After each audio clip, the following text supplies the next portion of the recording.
نزار قبانی میگه تو را دوست می‌دارم، نمیخواهم تو را با هیچ خاطره ای از گذشته و با خاطره قطارهای درگذر قیاس کنم.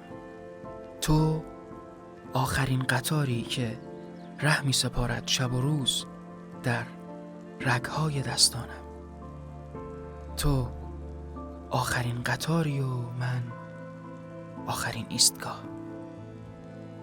گاهی اوقات ما مجبور میشیم کارهایی رو انجام بدیم که دوست نداریم، چون با جهان عادلی سر و کار نداریم و تو این جهان مذکور قرار نیست همه چیز مطابق با میل و اشتیاق ما جلو بره. ما مدام در حال خلق کردن آخرین هایی هستیم که تمایلی به ایجادشون نداشتیم.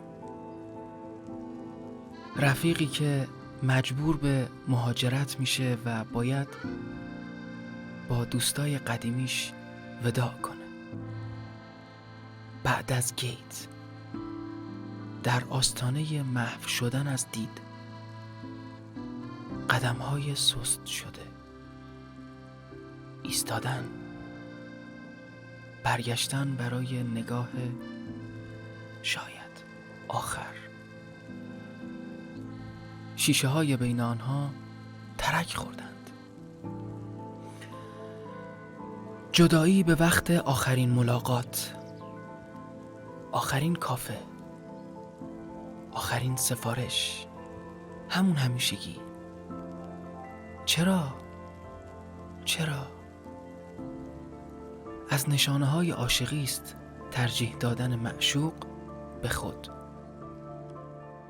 هیچ وقت فکر نمی کردم آخرین باری که می بینمت آخرین باری باشه که می بینمت.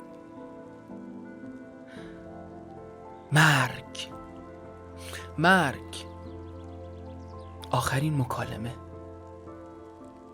نجوای زیر گوش، اشک سرازیر شده از گوشه چشم، نگاه سرد آغشته به وداع و دل کندن، یک جای خالی همیشگی، یک تماس تلفنی همیشه بدون جواب، آخرین سکانس. مرا ببوس، مرا